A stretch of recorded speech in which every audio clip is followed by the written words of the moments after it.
The warehouse smelled of rust, rain, and regret. Rows of cages lined the walls, some empty, some filled with dogs too old or too broken to bark anymore. Fluorescent lights flickered above as the auctioneer's voice echoed over the loudspeaker. Next, up, a retired service dog, 7 years active duty, now deemed unfit due to illness and age. Starting bid, $10. Murmurs stirred through the crowd. A large, limping German shepherd was led to the center of the concrete floor. His coat was patchy and tangled, his ribs visible beneath the dull fur. One eye was milky white, the other dim. A tattered name tag clinked against his metal collar. Shadow. People glanced away. A man in a flannel whispered, "Looks like death. Warmed over." "Poor thing," muttered a woman. "Should have been put down." In the back of the room, barely tall enough to see over the adults, stood a tiny girl with wild curls and wide brown eyes. Mila, 6 years old. She held a pink piggy bank with glitter-stickered stars. Both her hands wrapped around it like a precious artifact. She looked at Shadow. He looked back. No one raised a hand. The auctioneer sighed. 10 going once. Mila stepped forward. Her voice barely rose above the shuffling of boots. $12.43. Heads turned. The room went quiet. Laughter broke out. "Is this a joke? Who let a kid in here? She's bidding with pennies?" The auctioneer hesitated, then crouched a little to see her. "Sweetheart, you sure?" Mila nodded.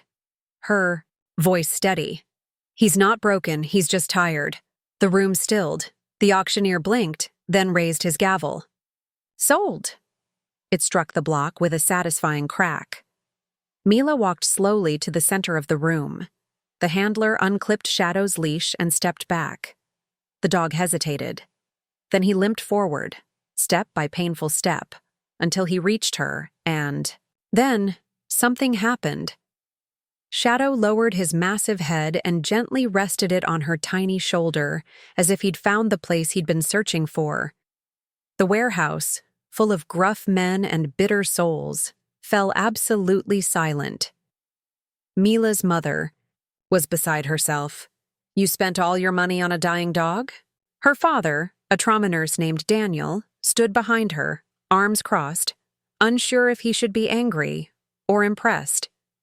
"He saved me," Mila said quietly as she fed Shadow a piece of chicken. "I don't know how I know, but I know."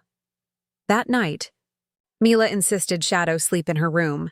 She curled beside him in her tiny bed, her hand resting on his paw.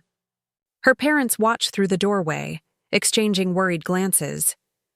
"She'll be heartbroken when he goes," her mother whispered. Daniel sighed. "Maybe. But maybe she needed to give her heart away." At 2:37 a.m., Daniel jolted awake. Deep, guttural bark echoed down the hallway, followed by a crash. He bolted up and ran toward the sound. Mila's room. Shadow was clawing at the doorframe, barking wildly. The air smelled wrong, a sharp chemical sting. Daniel yanked open the door, and his heart dropped. A hissing sound came from the wall heater. The air was thick with invisible gas. Mila lay limp in bed. He rushed in, flung the window open, and scooped her into his arms. By morning, the fire department confirmed a carbon monoxide leak. A silent killer. Another hour, and she wouldn't have woken up. Daniel sat beside Shadow on the front porch, watching Mila sip hot chocolate under a blanket. The dog looked up at him, tired but alert. "You're not just a dog," Daniel muttered. "What are you?" Shadow simply closed his eyes and rested his head in Daniel's lap. Hook ending. That night, as Mila slept peacefully, Daniel couldn't help but stare at the dog snoring at her feet.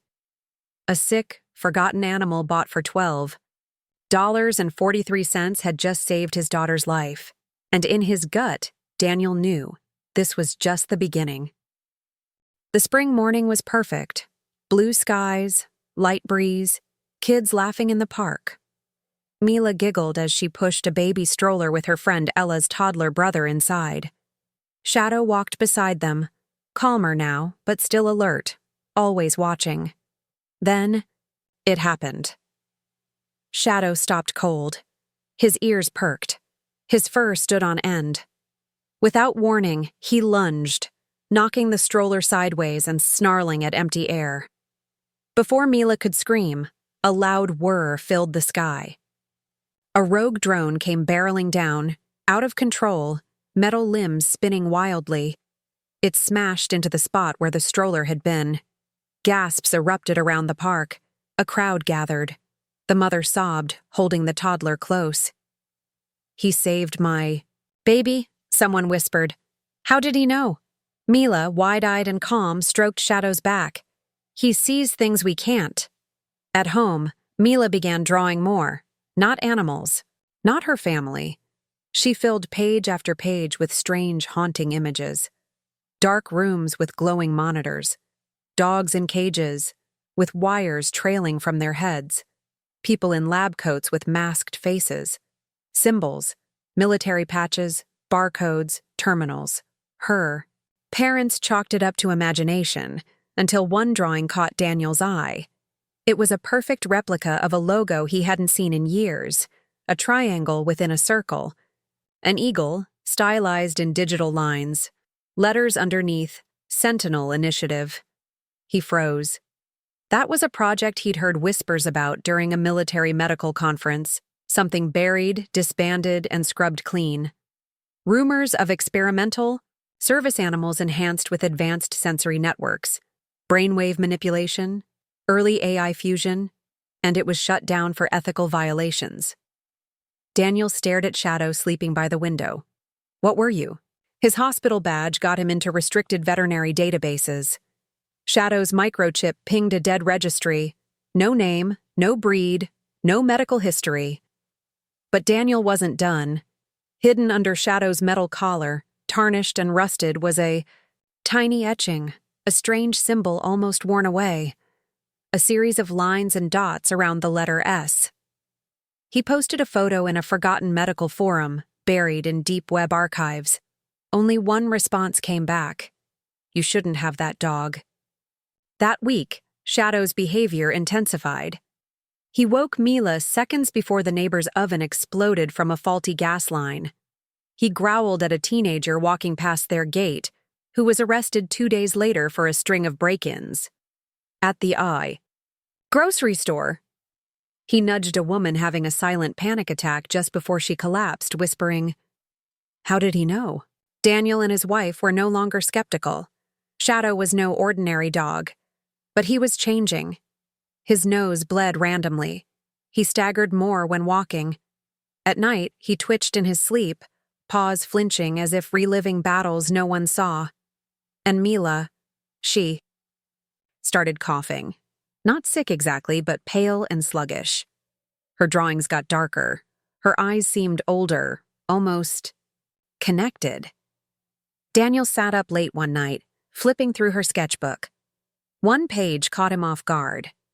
It showed Mila holding Shadow's paw, but his body was hollow, dissolving into swirls of light that curled around her chest, like he was giving something away, or something was leaking out of him into her.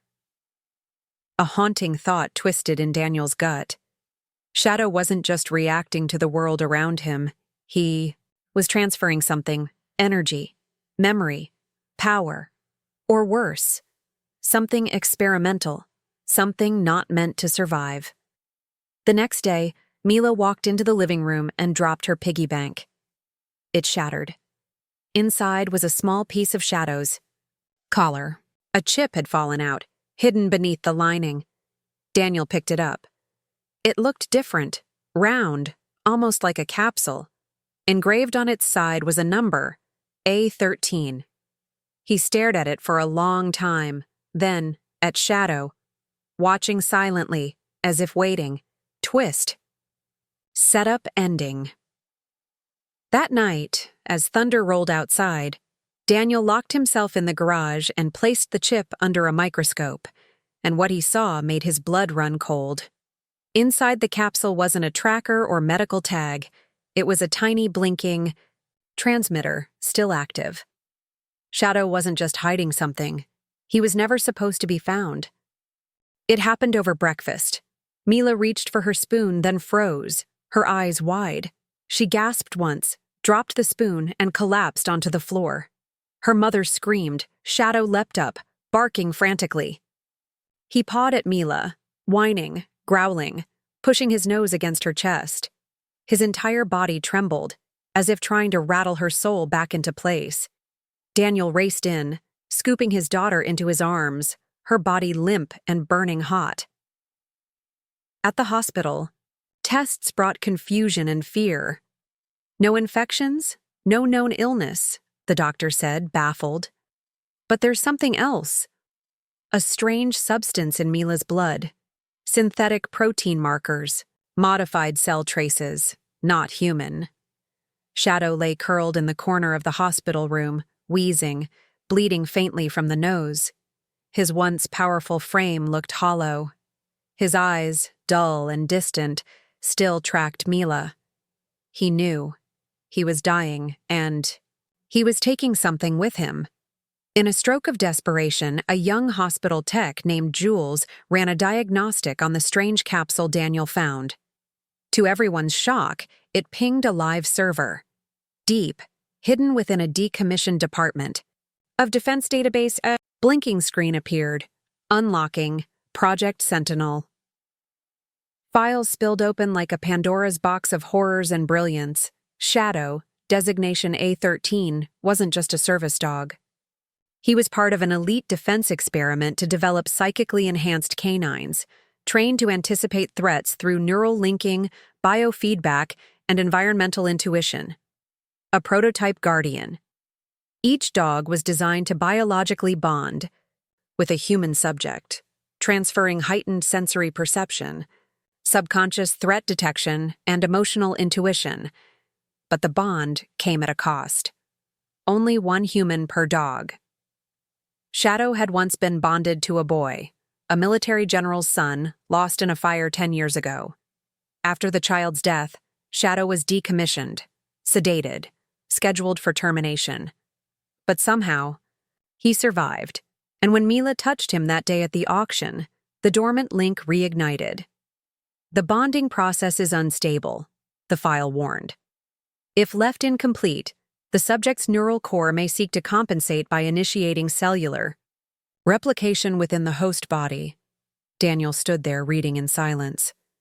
Either her life is draining into him, he whispered, or he's giving her something. There was no cure, no reversal, only one path forward. Mila stirred weakly. In bed, her voice a raspy whisper. Let him choose.